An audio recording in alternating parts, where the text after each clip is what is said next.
The letter arrived on a Tuesday in late October of 1867, carried by a male coach driver who looked almost embarrassed to deliver it, as though the envelope itself were a burden he was glad to set down.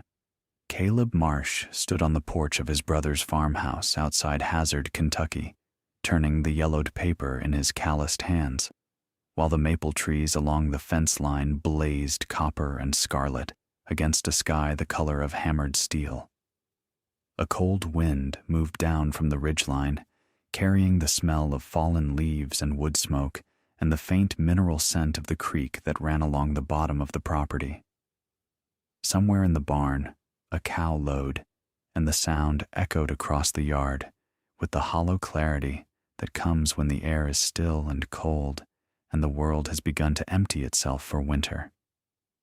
The return address bore the name of a lawyer in Lexington whom Caleb had never met. Inside, written in a clerkish hand on good cotton paper, the letter informed him that his great-uncle Silas Marsh, a man Caleb had seen exactly twice in his 31 years of life, had died without wife or children in the first week of September, and had left the entirety of his earthly estate to his youngest great-nephew. The estate consisted of one thing: a played-out lead mine on 40 acres of rocky hillside in Harlan County, deep in the southeastern hills where Kentucky crumpled against the Virginia border like a fist closing around something it refused to release. Caleb read the letter twice. He folded it carefully along its original creases and placed it in the inside pocket of his coat, next to the small leather notebook he carried everywhere. Then he stood on the porch for a long while, watching the light change on the hills, and said nothing to anyone. His oldest brother, Henry, found out that evening. Henry had a way of finding things out. He was the kind of man who treated information as currency, and he kept careful accounts. He sat at the head of the supper table, his table in his house, a fact his posture never let anyone forget, with his wife Lucille beside him, her mouth drawn tight as a purse string, and he read the letter aloud to the assembled family, in a voice that started with curiosity and ended somewhere between pity and contempt. "A mine," Henry said, setting the paper down on the table like it was a dead thing. He touched it with one finger, as though testing whether it might still move. An empty mine. Uncle Silas always was peculiar. "Peculiar is kind," Lucille added, not looking up from her plate. She had a way of delivering her opinions sideways, like a cat that walks past you and happens to leave a scratch. A man who lives alone on a mountain for 30 years and leaves a hole in the ground to the one nephew who can least afford to refuse it. The middle brother, Thomas, who rarely spoke at meals and seemed to prefer the company of his own silence, cleared his throat. "What would you even do with it, Caleb? You going to dig for lead that isn't there?" Caleb looked at his brothers across the table. The kitchen smelled of salt pork and cornbread, and the faint sourness of the crock of sauerkraut Lucille kept on the sideboard. The fire in the hearth popped and settled. The clock on the mantel, a cheap tin-cased thing that ran fast by 3 minutes a day, ticked with the nervous insistence of something trying to hurry time along. He was 31 years old. He had lived in Henry's house for 3 years, since their parents had died within 6 months of each other. His mother of pneumonia in January. His father of whatever it is that makes a man stop wanting to wake up in the morning in June. He slept in the small room above the kitchen where the heat rose through the floorboards and the mice ran in the walls. He worked Henry's fields from March to November. He ate Henry's food. He owned 2 sets of clothes, a shelf of books, and a toolkit his father had given him on his 16th birthday. A set of chisels, a hand plane, 2 saws, a brace and bit, and a claw hammer with a hickory handle worn smooth by 2 generations of use. "I think I'll go look at it," Caleb said quietly. Henry shook his head with the slow deliberation of a man who has been proven right so many times that the gesture has become reflexive. "You'll waste a week's travel to look at a worthless hole. That's your inheritance, little brother." "A hole."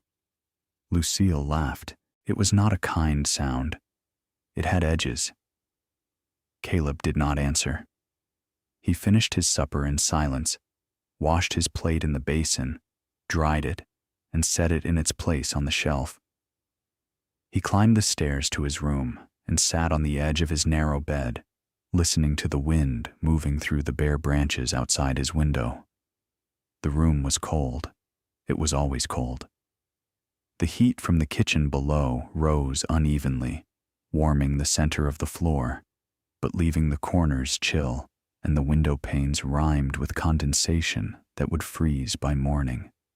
He took down from his shelf a copy of James Dwight Dana's Manual of Geology that he had purchased 2 years earlier from a traveling bookseller for 75 cents, nearly a week's wages for the farm work Henry paid him in grudging increments, and he held it in his lap without opening it. The book's spine was cracked from rereading. Its margins were filled with his small, precise handwriting. He knew its contents the way a minister knows Scripture. Not just the words, but the architecture of the ideas behind them, the way each concept supported and illuminated the others. He left 3 days later, on a Friday morning before dawn, with his toolkit, his books, a bedroll, a cast-iron skillet, a tin coffee pot, and enough dried provisions for a week. Henry did not come out to see him off. Thomas stood on the porch in his long underwear, his breath ghosting in the pre-dawn dark, and raised a hand as Caleb's borrowed mule picked its way down the frozen lane. "Take care of yourself," Thomas called softly. Caleb raised his hand in return. He did not look back again. The journey to Harlan County took 4 days by mule and foot, each day carrying him deeper into a landscape that seemed to be folding in on itself, ridge after ridge of sandstone and shale rising and falling like the frozen waves of a sea turned to stone. The roads, such as they were, narrowed to tracks and then to bare suggestions, faint lines worn into the leaf litter by the passage of deer and the occasional hunter. The trees closed overhead, oak and hickory and the last stubborn beeches still holding their papery brown leaves. Tulip poplars, straight as masts, rising 80 feet before the first branch. And everywhere, the understory thick with rhododendron and mountain laurel, green even in October, their glossy leaves catching what light filtered down from the canopy above. The air thinned and sharpened with altitude. At night, Caleb camped beside creeks that ran clear and cold over beds of smooth stone, and the stars overhead seemed closer than they had any right to be, not distant points, but near presences, watching. He built small fires, cooked his provisions, drank his coffee, and read Dana by firelight until his eyes grew heavy. He slept soundly on beds of hemlock boughs, wrapped in his blanket, and woke to morning so cold and bright that the world seemed made of glass. He spoke to almost no one. At a crossroads store on the second day, he bought a pound of coffee beans and a tin of lard from a man who studied him with the neutral curiosity of someone who lived at the edge of things and had learned not to ask questions that weren't his business. On the third day, he passed a farmstead in a narrow valley where a woman hanging laundry watched him from the yard, but did not wave or call. On the fourth day, he asked directions from an old man sitting on a stump beside a creek, whittling a piece of cedar into something that might have been a bird or a prayer. "Silas Marsh's place?" The old man squinted. "Up Beach Fork, maybe 3 miles past the laurel thicket. Follow the creek, you'll see the bluff." He paused. You family? Great nephew. The old man nodded slowly. He was a quiet one, Silas. Never bought nothing but lamp oil and blasting powder. Lived up there 30 years, and I don't think he said 100 words to any man in the valley. He looked at Caleb with something that might have been sympathy. Ain't much up there now. Mine's been empty since before the war. I'll have a look anyway, Caleb said. The old man shrugged. Your mule. He found the mine on the afternoon of the 4th day.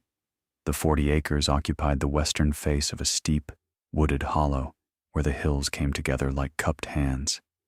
Beech Fork ran along the base, a clear, cold stream barely 6 feet wide that murmured over a bed of water-smoothed limestone cobbles. The slopes above were dense with hemlock and poplar and oak, the canopy high enough to create a sense of enclosure, a room made of trees.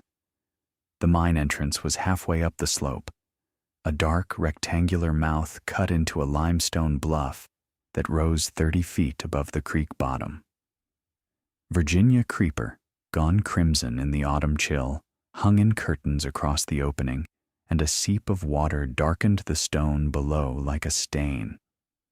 A small cabin, more shack than house, but built with a solidity that suggested competence, if not ambition, stood 30 yards below the entrance on a small bench of level ground. Its roof sagged under the weight of accumulated leaves. Its single window was shuttered with warped boards. A stone chimney rose from one end, still intact, mortared with lime that had held against decades of weather. Caleb tied the mule to a cedar post, loosened the girth on its pack saddle, and stood looking at the mine entrance for a long time.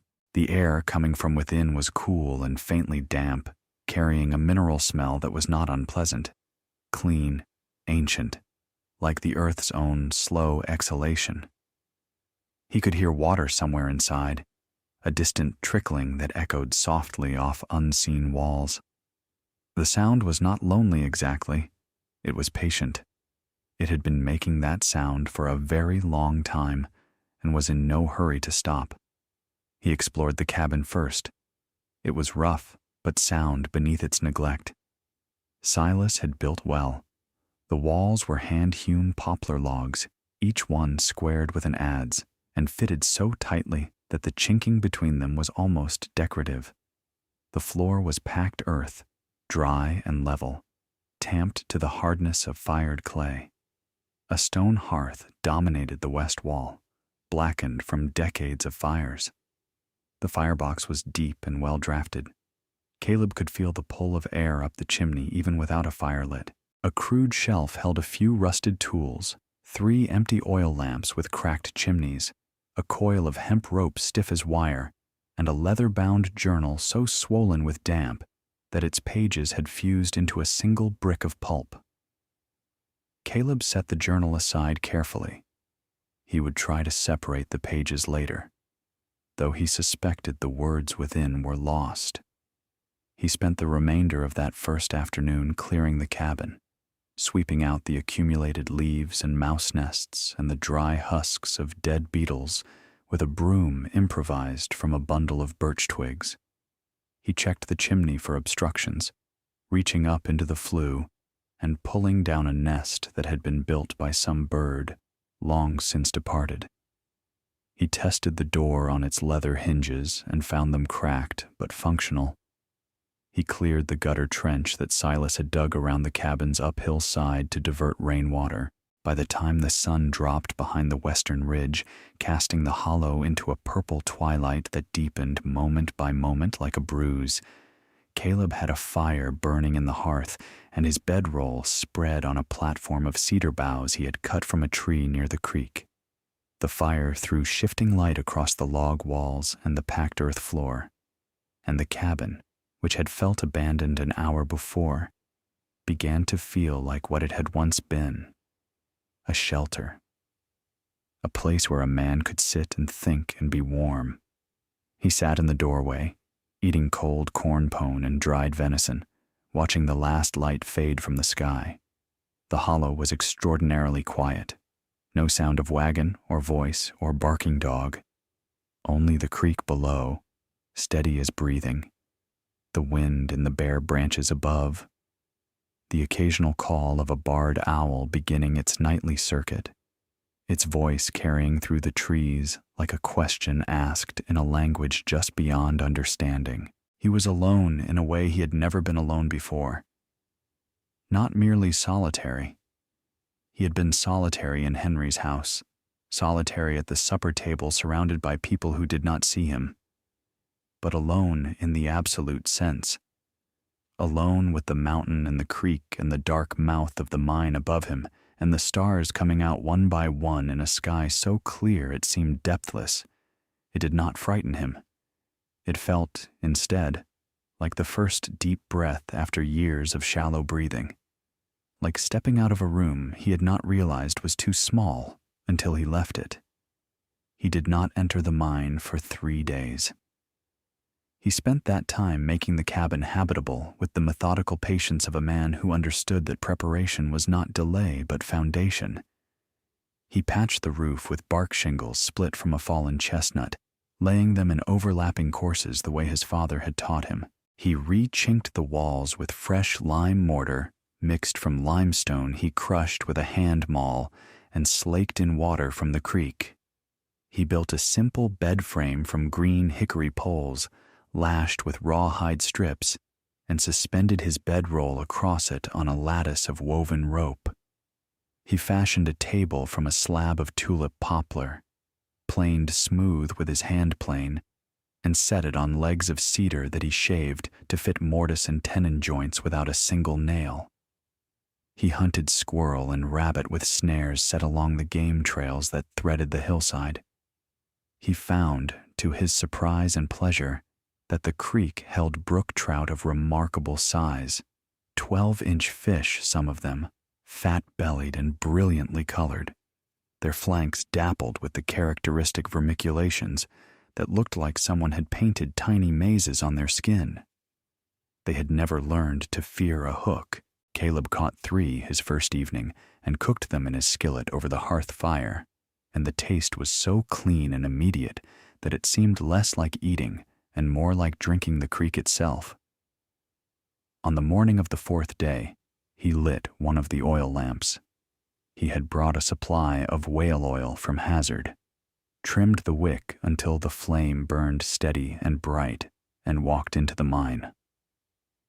The entrance tunnel was approximately 6 feet high and 4 feet wide, shored at intervals with oak timbers that had darkened with age to the color of old iron, but remained solid. The grain tight, the surfaces hard enough to turn a fingernail. The floor was relatively smooth, worn by years of foot traffic and the passage of small ore carts, whose iron wheel tracks were still visible as shallow grooves in the stone. The walls showed the marks of hand drilling and black powder blasting, rough, irregular surfaces of gray limestone streaked with darker bands of shale, and, here and there, thin seams of calcite that glinted white in the lamplight, like veins in living stone. Caleb moved slowly, holding the lamp high, letting his eyes adjust to the subterranean dark. He had read enough geology to understand the basic structure of what he was seeing. The mine followed a vein of galena, lead sulfide, that ran roughly northeast through the limestone. The vein had been worked for perhaps a quarter mile, with side drifts branching off at intervals where the miners had followed subsidiary deposits into the rock. Most of these drifts ended in blank walls where the ore had petered out, the miners' disappointment almost palpable in the abruptness with which the digging stopped. The temperature held steady as he moved deeper. After perhaps 200 yards, the air felt noticeably warmer than the October chill outside. His breath, which had fogged at the entrance, became invisible. He paused and held his hand flat against the limestone wall. It was not warm exactly, but it was not cold. It held a neutrality, a constancy that felt almost alive. as though the stone itself were maintaining a temperature by some quiet act of will. He noted this in his leather notebook. Air temperature approximately 56 to 58 degrees Fahrenheit at 200 yards depth. Wall temperature consistent. No draft from ahead. Slight air movement from behind. Chimney effect from temperature differential with outside air. The main tunnel continued for roughly a quarter mile, descending gently, before ending in a partial collapse. A jumble of broken rock and shattered timbers that blocked further progress. The collapse looked old. Dust had settled over the debris in a thick, undisturbed layer. Water seeped through the rubble, running in a thin sheet across the floor and disappearing into a crack along the base of the wall with a soft, persistent murmur.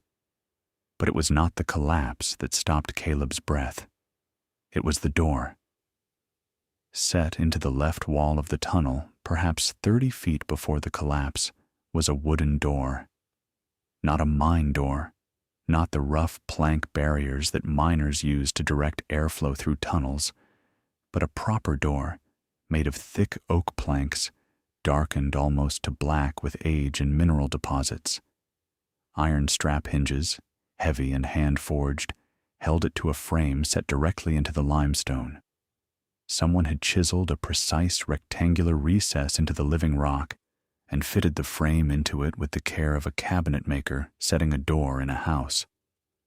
A padlock, massive, rusted, its keyhole packed with mineral crust, secured a hasp across its face. Caleb stood before it with the lamp raised, his shadow thrown long and wavering against the tunnel wall behind him. The door was not part of the mine's working structure. The timbers around it were different. Older, more carefully shaped, their surfaces smoothed in a way that suggested not just utility, but intention. Someone had built this door to last, and they had built it to keep something sealed. He pressed his ear against the wood. Beyond it, he heard, or believed he heard, a faint movement of air. Not wind exactly, a breathing. Slow and rhythmic, a subtle pulse of pressure that came and went with a cadence that seemed almost biological, as if the mountain itself were inhaling and exhaling through whatever lay behind this door. He tried the padlock. It was frozen with rust and mineral accretion and would not yield to his hand.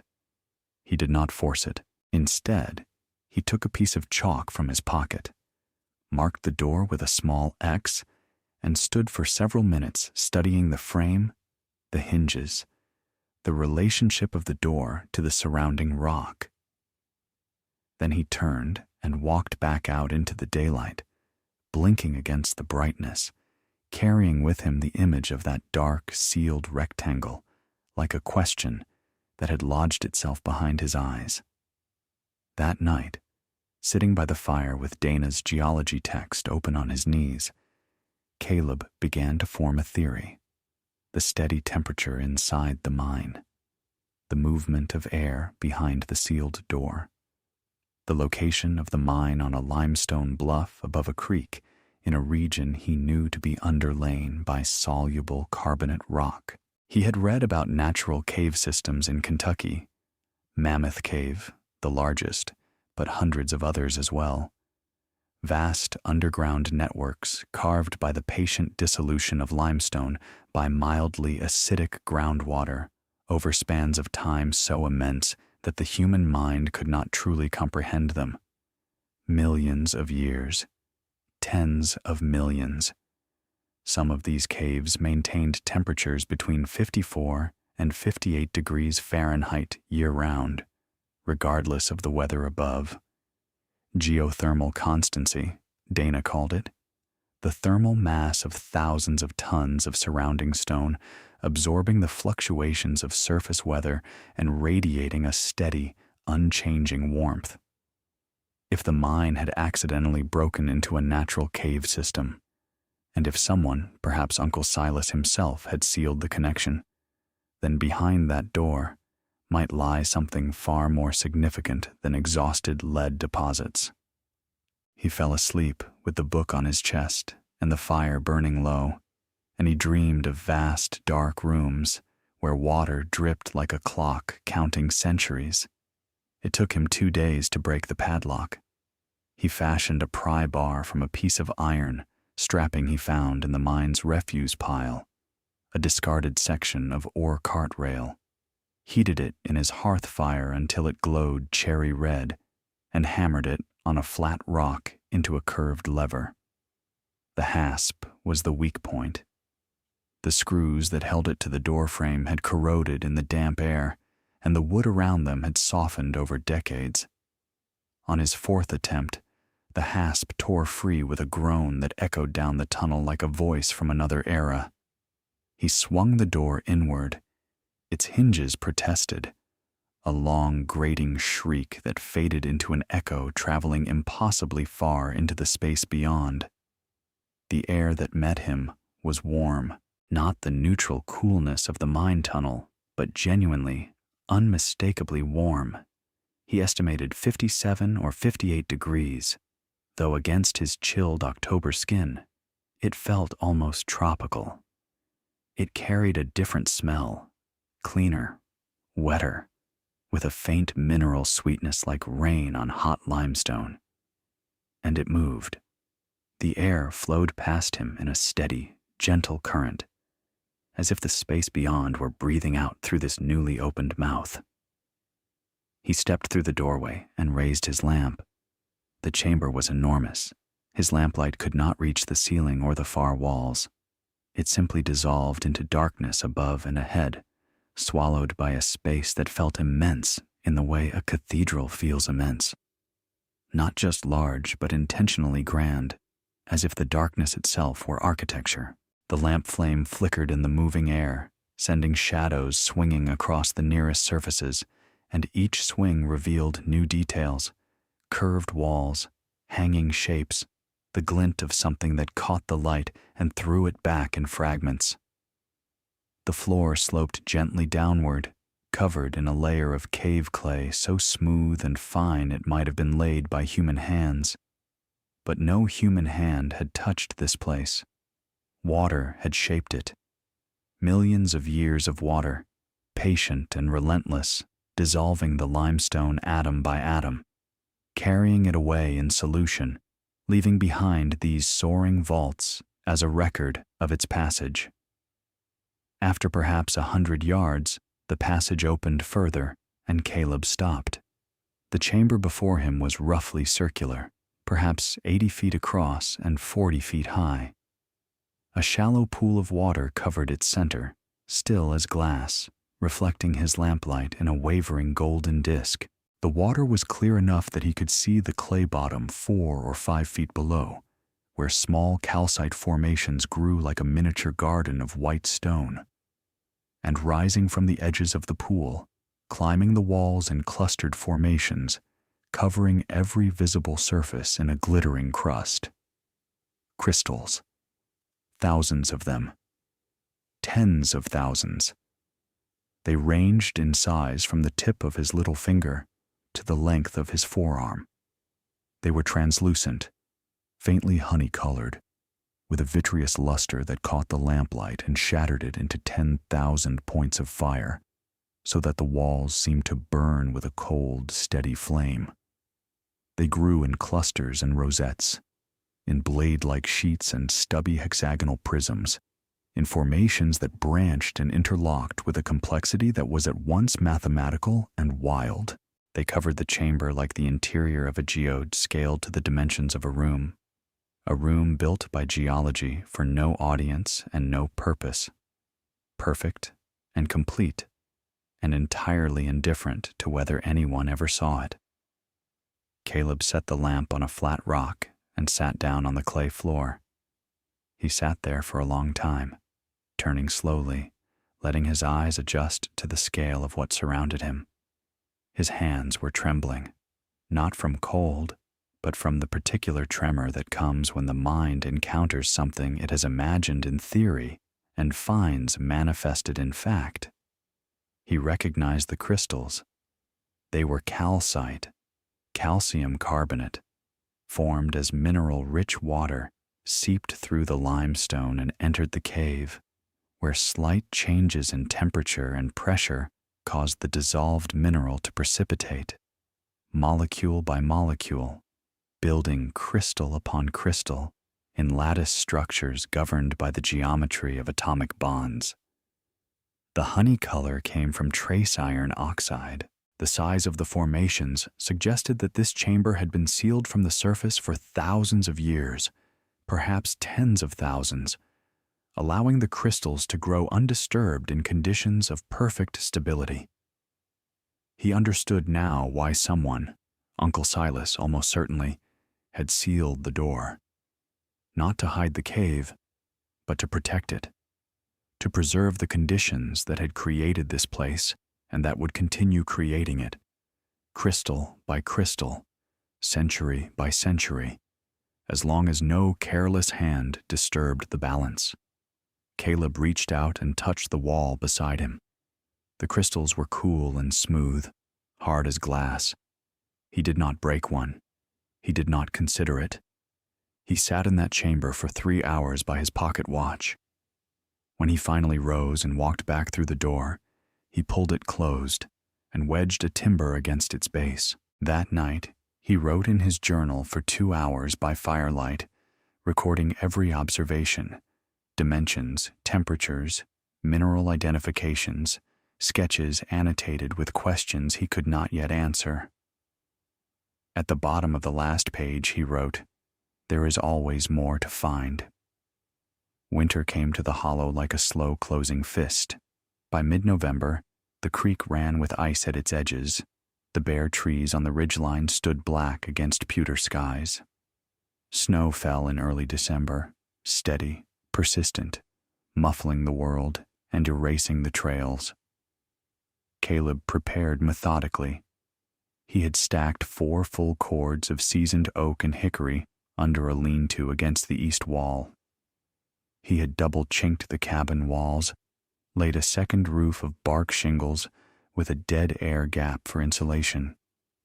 He had smoked venison and trout, dried persimmons and pawpaw fruits, stored them in the mine tunnel where the constant temperature kept them cool, but unfrozen. He had dug a root cellar beneath the cabin floor, lined with creek stones, where he kept potatoes and turnips traded from the settlement 6 miles down the valley.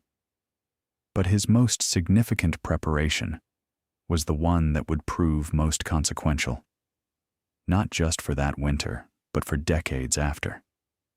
The mine and the cave maintained approximately 57 degrees Fahrenheit.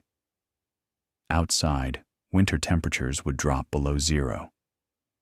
The differential was enormous, and the cave's temperature was not fuel to be burned. It was a condition maintained by the thermal mass of the mountain itself, as constant and renewable as the stone. If he could channel the cave's warm air into the cabin, he could slash his dependence on firewood. He spent 2 weeks constructing what he called a breathing channel, a wooden duct of split poplar boards, roughly 8 inches square, sealed at the joints with pine pitch mixed with beeswax. It ran from a vent he cut near the sealed door, where warm air flowed most strongly through the mine entrance, along a shallow trench in the slope, and into the cabin through a hole in the foundation logs. The total run was approximately 40 yards. The exterior was wrapped in dried leaves packed between the duct and an outer bark shell for insulation. The principle was simple. Warm air rises. At 57 degrees, the cave air was vastly warmer than the outside air. The duct created a natural convection current, a thermosiphon. Warm air flowed into the cabin, rose toward the ceiling, displaced the cooler air, which exited through normal gaps in the structure. No fan, no bellows. The temperature differential was the engine. On the first test night, a clear December evening, 18 degrees outside, stars burning like ice crystals, with no fire in the hearth, the cabin stabilized at roughly 50 degrees. Cool, but survivable, with a small fire, It climbed to 65 and held there. He refined the system over weeks. He added a sliding damper to control airflow. He enlarged the mine vent slightly. He sealed the cabin tighter. By January, he was burning less than a quarter of his stacked firewood. His crude cabin maintained temperatures that would have been the envy of frame houses in the valley below, where families fed their hearths constantly and still woke to ice in the water bucket. He did not boast. On the rare occasions when he walked to the settlement for salt and flour and lamp oil, he was aware of the looks, the cautious courtesy reserved for eccentrics. "Still up in that old mine?" the shopkeeper Garner asked one February morning. "Still there. Folks say you'll freeze up there." Caleb paid for his coffee. "Folks can say what they like. I'm warm enough." Garner studied him. "Warm enough, in a shack on a mountain in January." Caleb shouldered his pack. "Good day, Mr. Garner." He walked the 6 miles home in light snow. The trail climbed through hemlock and bare beech, following the creek into the folded hills. A red-tailed hawk circled on a thermal. By the time he reached the cabin, afternoon light was fading and the temperature was dropping fast. He opened the cabin door and stepped into warmth. The cave breathing through the channel, steady and patient, filling the space with its ancient constancy. He stood in the doorway, letting the heat find him, and thought, this is what it means to work with the mountain instead of against it. Spring came in late March, announced by hepatica on the south-facing slopes and wood thrushes returning to the hollow. The creek swelled with snowmelt, ran brown for 2 weeks, then cleared. Caleb stood at the mine entrance on the first warm morning and watched the hollow come alive with a patience that was itself a kind of joy. He had spent winter exploring beyond the sealed door. Mapping with compass and rope, he discovered that the crystal chamber was merely the antechamber of a vast network. Passages branched north, east, and downward, threading through limestone in a labyrinth that expanded with every expedition. Some were wide cathedral halls. Others were tight squeezes requiring him to pull himself through on his elbows. One steep descent brought him to a chamber where an underground stream ran invisibly below the floor. He estimated over a mile of mapped passages, and every terminus continued beyond his reach. The formations varied dramatically. Some chambers held stalactites and stalagmites of pure white calcite, slender as candles or thick as tree trunks, joined in columns where drip and splash had built upward and downward until they met. Others were coated in flowstone, smooth undulating sheets that covered walls like frozen waterfalls. One room, reached through a squeeze barely wide enough for his shoulders, held formations unlike anything in his books. Delicate branching structures of translucent white mineral that resembled frost patterns on a window pane but rendered in stone, as if mineral flowers were growing from the rock. He would later learn, through correspondence with Professor Nathaniel Shaler at Harvard, that these were aragonite, chemically identical to calcite, but crystallizing differently, producing extraordinary needle-like forms.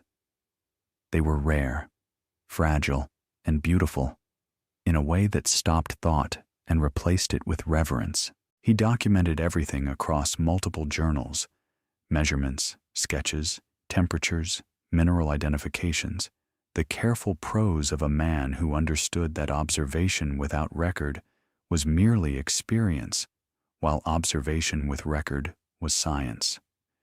In April of 1868, he wrote to Shaler.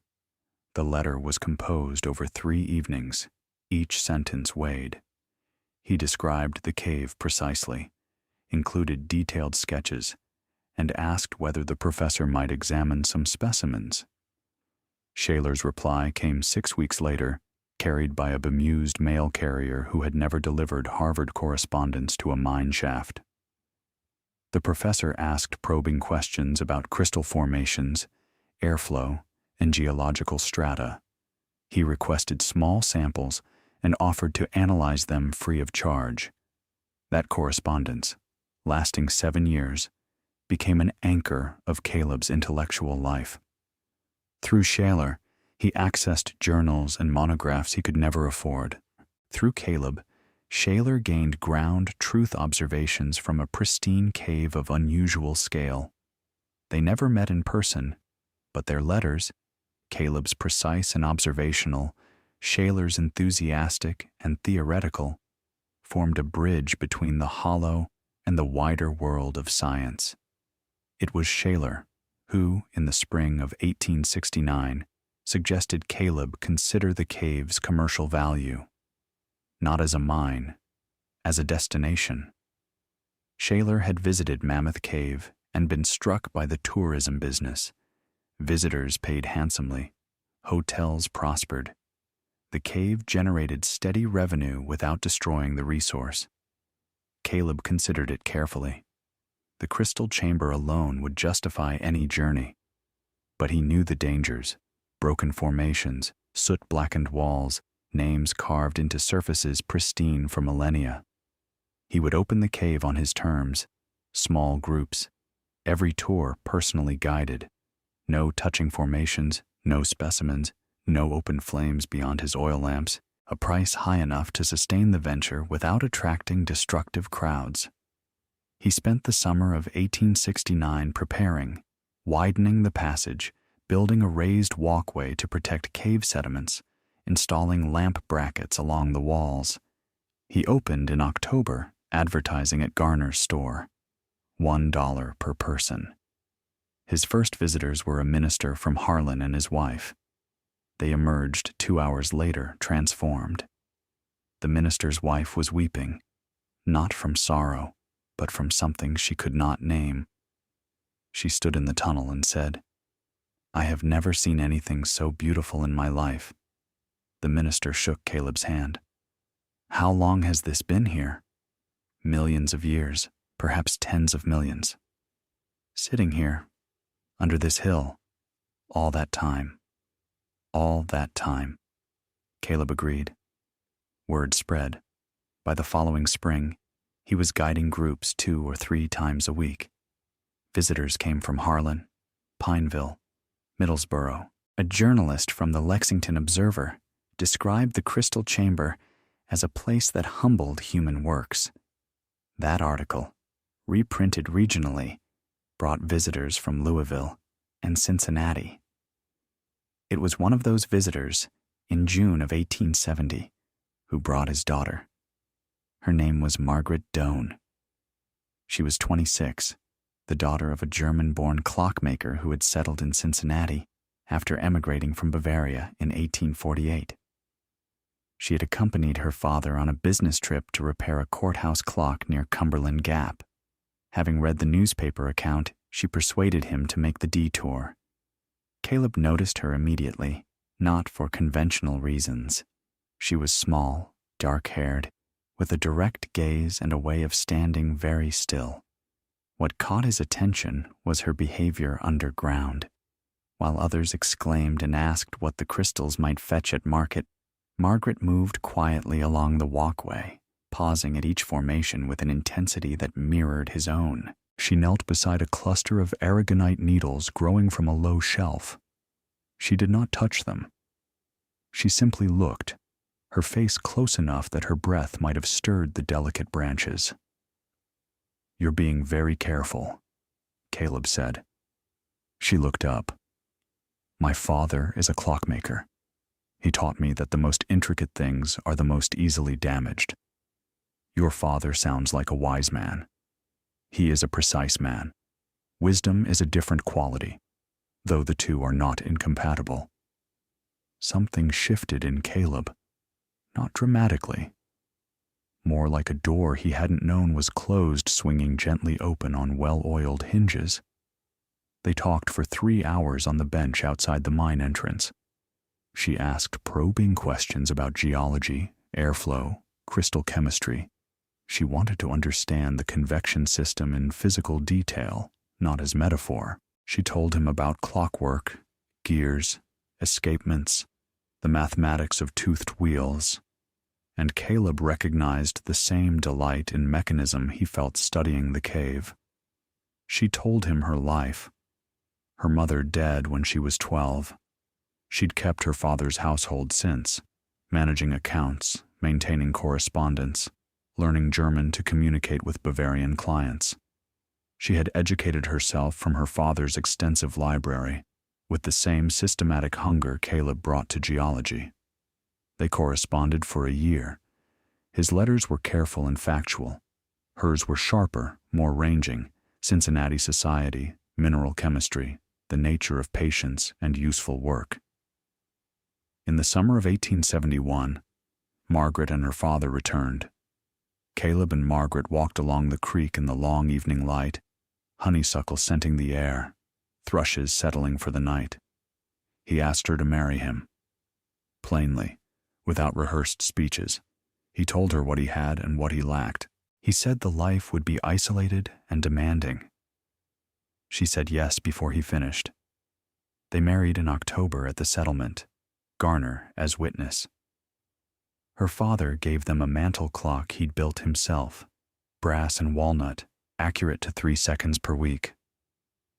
It sat on the hearth and ticked steadily through the years that followed, measuring out a partnership as durable as stone. Together, they transformed the hollow.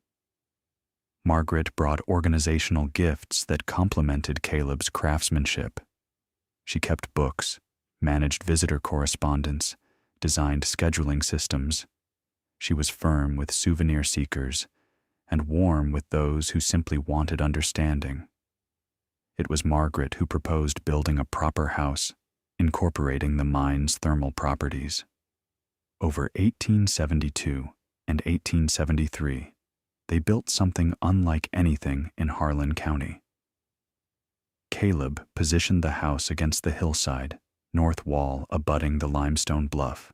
2 insulated air channels ran from the mine, one to the living area, one to the bedrooms, each with adjustable dampers. The south-facing wall featured large windows admitting winter sunlight deep into rooms floored with limestone that absorbed heat by day and radiated it at night. Double-thick walls insulated with sawdust. A stone foundation serving as thermal battery. A steep tin roof over a broad south-facing porch where Margaret planted morning glories in clay pots. The result was a house that maintained comfort year-round with minimal fuel, warm in winter from the earth's heat, cool in summer from the cave's breath. A University of Kentucky professor documented the design in 1874, publishing a paper on geothermal domestic architecture that cited the Marsh house as the most sophisticated example of earth-coupled heating he had encountered in the region. The paper noted that the house consumed less than 1/5 the firewood of comparable structures, while maintaining temperatures between 60 and 68 degrees through the coldest months, a performance that most frame houses in the area could not approach with unlimited fuel. Their first child, Silas, was born in the spring of 1873. Clara followed in 1875, James in 1878. The children grew up in the hollow like the hemlocks along the creek, rooted, shaped by the place. Caleb taught them geology and natural history as naturally as breathing, pointing out strata in the cave walls, naming minerals by their crystal systems, explaining how water carved passages over millennia. He showed young Silas how each layer of stone recorded a different sea, a different world, a different age of the earth. He taught Clara to test mineral hardness with a steel knife and a piece of glass, and she developed an eye for identification that surpassed his own by the time she was 14. He walked with James through the forest and named not just the trees, but their relationships, how the hemlocks shaded the stream and cooled the water for the trout, how the oaks fed the squirrels that fed the foxes, how everything connected to everything else in patterns as intricate as the crystals underground. Margaret taught them literacy, mathematics, German, and the discipline of organized thought. She was not a soft mother. She expected effort and genuine attention. But she was fair, and the children respected her the way all children respect adults who treat them as capable beings rather than small problems to be managed. The cave business grew steadily through the 1870s. Caleb never expanded beyond his capacity to guide every tour personally. He trained young Silas to assist, and by the boy's 14th birthday, they led separate groups on busy days. But Caleb remained the primary guide, and his tours became known not only for the cave's beauty, but for the depth and accessibility of his explanations. He charged $2 per person by 1880 and still turned visitors away on busy weekends. The income, modest by urban standards, substantial for the hills, allowed him to improve the house, expand the walkway system underground, and build a library that eventually filled an entire room. Geology, natural history, chemistry, engineering. Volumes arranged with the same precision he brought to everything he touched. In the autumn of 1879, a letter arrived from Henry, the first communication from his brother in 12 years. The envelope was cheap, the handwriting cramped and hurried. Nothing like the bold proprietary script Caleb remembered from receipts and ledger entries at the farm. Inside, the letter was brief and strained, its sentences short and its tone hovering between pride and desperation, as though the writer were trying to convey need without actually admitting it. The farm in Hazard had failed. Henry wrote of it as though it were something that had happened to him rather than something he had participated in. A series of misfortunes that no reasonable man could have foreseen or prevented. 3 bad harvests in succession. A mortgage taken out at rates that Caleb, reading between the lines, recognized as usurious. The kind of terms a man agrees to when he is confident that next year will be better, and cannot imagine that it won't be. A lawsuit over a disputed boundary with a neighboring property that had dragged through the county courts for 2 years and consumed what remained of the family's savings in legal fees. The farm was gone. Sold at auction for less than the mortgage owed, Henry and Lucille were living in a rented room above a dry goods store in Hazard. Thomas had gone west to Kansas, following rumors of cheap land and fresh starts. Henry did not apologize for the mockery of that evening 12 years before. He did not mention the mine or the inheritance or Lucille's laughter. He did not ask for money. But the very act of writing, of picking up a pen and addressing an envelope to a brother he had dismissed, was itself a kind of admission that Caleb understood without needing it spelled out. Caleb wrote back the same evening. He sent $50, a significant sum, more than a month's income from the cave tours, and an invitation to visit the hollow. He described the house, the cave, the life he and Margaret had built. He did not describe them boastfully. He described them the way he described geological formations. Here is what exists. Here is how it came to be. Henry never came, he wrote once more. A brief note of thanks, 3 sentences long, the handwriting even more cramped than before, as though the act of expressing gratitude cost him something he could barely afford. And then fell silent. Caleb wrote twice more over the following year, receiving no reply. He learned through a roundabout chain of acquaintances that Henry had died in the spring of 1882 of a stomach ailment that might have been cancer, but was never properly diagnosed because Henry could not afford a doctor. Lucille had moved to Lexington to live with a sister. Thomas was still in Kansas, or had been the last anyone heard. Caleb sat on the porch one autumn evening, with the news sitting in him like a stone. The hills were darkening, and somewhere down the hollow an owl called, and the creek ran with the steady murmur it had maintained since before any marsh had set foot in these hills. He wasn't a bad man, Caleb said to Margaret, who sat beside him with mending in her lap. He just couldn't see past what was in front of him. Margaret was quiet for a time. "That's the most common blindness there is," she said. They sat together in the cooling air, listening to the hollow settle into night, and Caleb thought about inheritance. Not deeds and letters from lawyers. The other kind.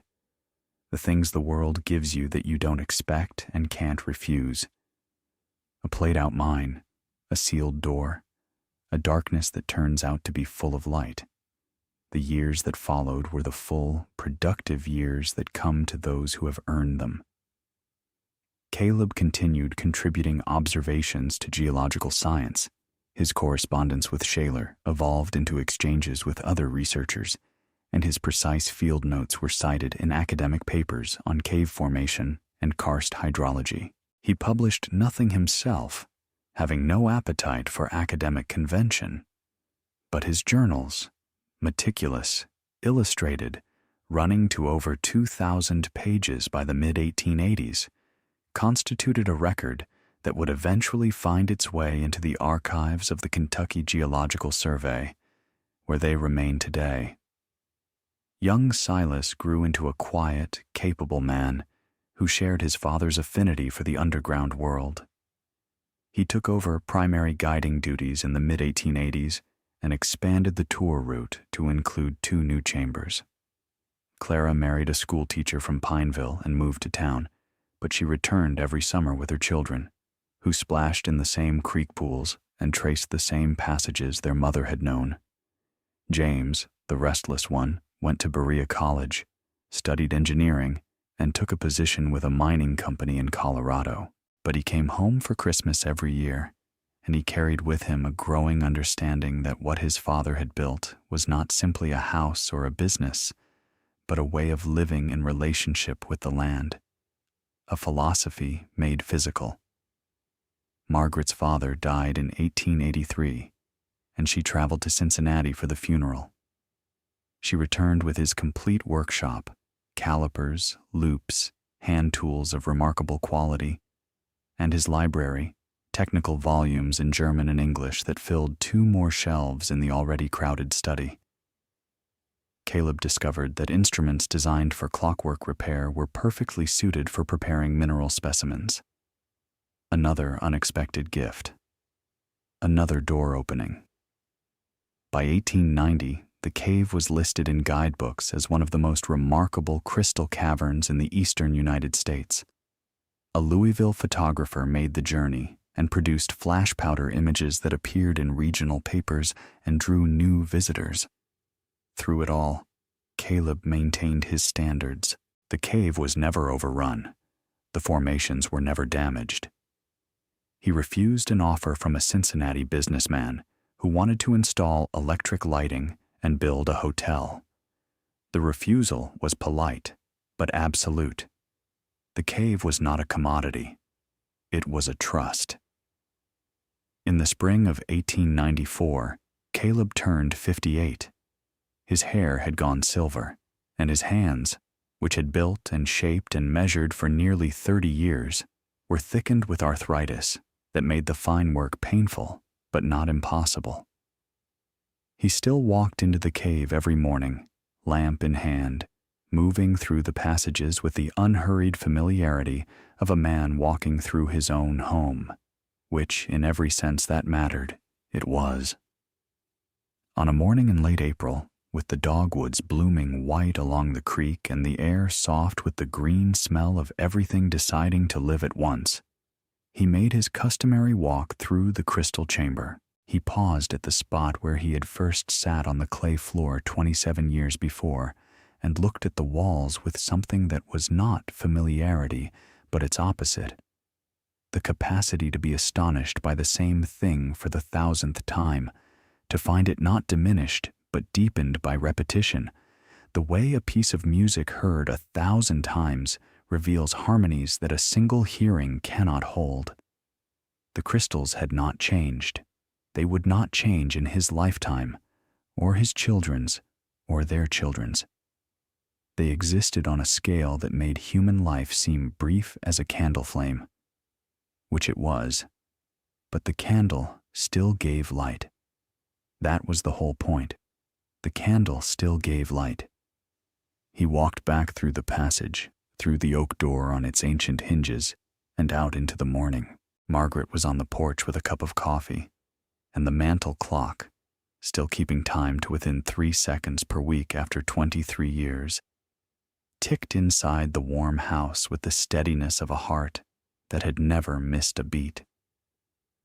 "Anything new down there?" she asked, as she asked every morning, with the faint smile that told him she already knew the answer. "Always," he said. Caleb Marsh died on a February evening in 1897. He was 61 years old. Pneumonia had settled in his lungs during a cold January rain. He had been out checking the air channels after a heavy snowfall, making sure the vents were clear, and the rain had caught him halfway up the slope and soaked him through before he could reach shelter. The illness took hold that night and refused to release its grip. For 3 weeks, Margaret nursed him with the same methodical competence she brought to everything: hot broths, herb poultices, steam tents over the bed. But the fever persisted, and his breathing grew shallower day by day, and both of them understood, without needing to say it, that this was a fight the body was going to lose. Silas and Clara came immediately when word reached them. James arrived from Colorado 2 days before the end, having traveled by train through 3 snowstorms, transferring at junctions where the platforms were buried under drifts, sitting up through 2 nights in unheated cars because no sleeper berths were available, driven by the simple, desperate mathematics of a son who knows his father is dying and measures every hour against the distance remaining. The room was warm. It was always warm. The earth breathed through the channels Caleb had built, steady and patient, keeping the temperature at 62 degrees, while ice coated the branches outside the window, and the creek ran silent under a shelf of frozen glass. The warmth was not something you noticed after a while.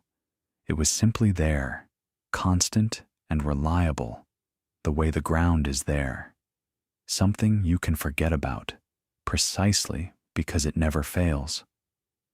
Margaret had placed the mantel clock on the dresser beside the bed so that Caleb could hear its ticking, and the sound filled the room with its steady, precise rhythm, her father's last gift, still keeping time, still faithful. In his last lucid hours, Caleb asked Silas to bring a piece of calcite from the crystal chamber, a small specimen, broken cleanly from an inconspicuous cluster near the floor. It was the only time in 30 years that Caleb had asked anyone to break a formation. Silas understood the weight of the request and chose the piece carefully. A single crystal, perhaps 3 inches long, clear as water, with a faint amber warmth at its center.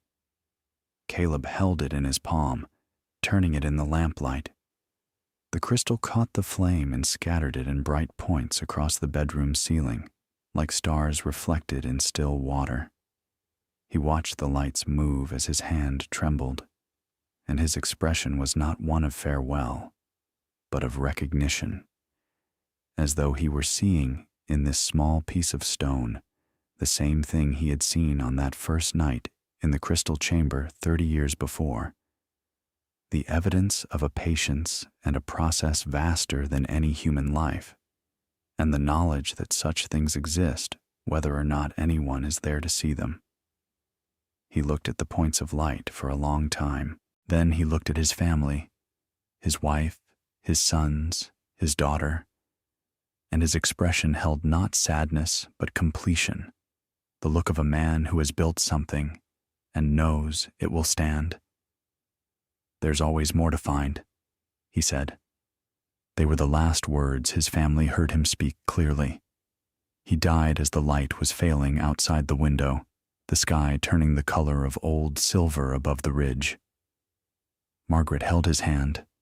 The mantel clock ticked, the cave breathed, and the warmth in the room did not change, would not change, because the source of it was not a fire that could go out, but the earth itself, which does not tire and does not grieve and does not stop giving what it has always given. He was buried on the hillside above the hollow, beneath a slab of limestone cut from the bluff beside the mine entrance. Margaret chose the inscription. 2 words. He looked deeper. Margaret lived another 11 years after Caleb's death. She continued to manage the cave tours, kept the accounts, maintained the correspondence with visitors and the occasional geologist who wrote requesting access. She did not remarry. She did not leave the hollow. She tended the house, the garden, the library, and the cave with the same quiet competence she had brought to everything since the day she arrived as a young bride from Cincinnati. She died in 1908 at the age of 64 and was buried beside Caleb on the hillside. Her stone bore no inscription beyond her name and dates. She had said, when Clara asked, that the house and the cave and the children were inscription enough. The cave remained in the Marsh family for 3 more generations. Silas operated it faithfully until his own death in 1931, maintaining his father's conservation standards with a devotion that was itself a form of inheritance, not of property, but of principle. He guided thousands of visitors through the passages, and he taught each group what his father had taught him, that the cave was not a spectacle, but a process, not a destination, but an ongoing act of creation, and that the proper response to such a thing was not applause, but attention. Clara's grandchildren donated the property to the state of Kentucky in 1962. It was incorporated into a nature preserve, protected by law from the commercial development that had consumed many of the region's other caves. The Crystal Chamber, now formally designated the Marsh Crystal Room, received National Natural Landmark status in 1978. Geologists who have studied it estimate that the largest formations are between 12 and 15 million years old, grown molecule by molecule in the silence and darkness of the sealed cave, each crystal a record of water and mineral and time, written in a language older than speech. The house still stands. Its geothermal heating system, upgraded with modern materials, but operating on the same convection principles Caleb devised in 1867, is studied annually by University of Kentucky engineering students as one of the earliest documented examples of passive earth-coupled climate control in American residential construction. The dampers still work. The channels still carry the mountain's breath. On the coldest winter nights, the house maintains its temperature with the quiet reliability that was Caleb's signature in everything he built. Not dramatic, not showy, but utterly dependable. The oak door, the one Caleb found sealed in the mine tunnel, its hand-forged hinges set into chiseled limestone by someone whose name was never recorded, and whose purpose Caleb honored by instinct before he understood it by reason, hangs in its original frame. The timber he wedged against its base on that first night of discovery leans against the wall nearby, dry and dark as iron, a small artifact of a large moment. A placard installed by the Park Service reads, "Original mine door, circa 1780s. Sealed a natural cave passage for approximately 80 years before discovery by Caleb Marsh in 1867. Beyond the door, the cave breathes. Warm air moves through the passages in its ancient rhythm, rising and falling with atmospheric pressure that the stone translates into motion as naturally as a lung translates nerve signals into breath. Water seeps through the limestone overhead, carrying its dissolved cargo of calcium, depositing it crystal by crystal on formations that were old before any human walked the continent above. The pool in the crystal chamber is still as glass. The aragonite flowers bloom on their dark walls. Nothing has changed in there. Nothing needs to. The earth keeps its own time. It does not hurry. It does not rest. It builds, crystal by crystal, layer by layer, in the darkness where no eye sees and no hand touches, building something beautiful for no reason except that the conditions are right and the process, once begun, does not stop. And for those patient enough to look, to sit in the quiet and the dark, to hold up a lamp against the immensity of what they do not know, to press a hand against stone older than language, and feel the warmth that the mountain gives freely to anyone willing to receive it, for those people, the sealed door always opens.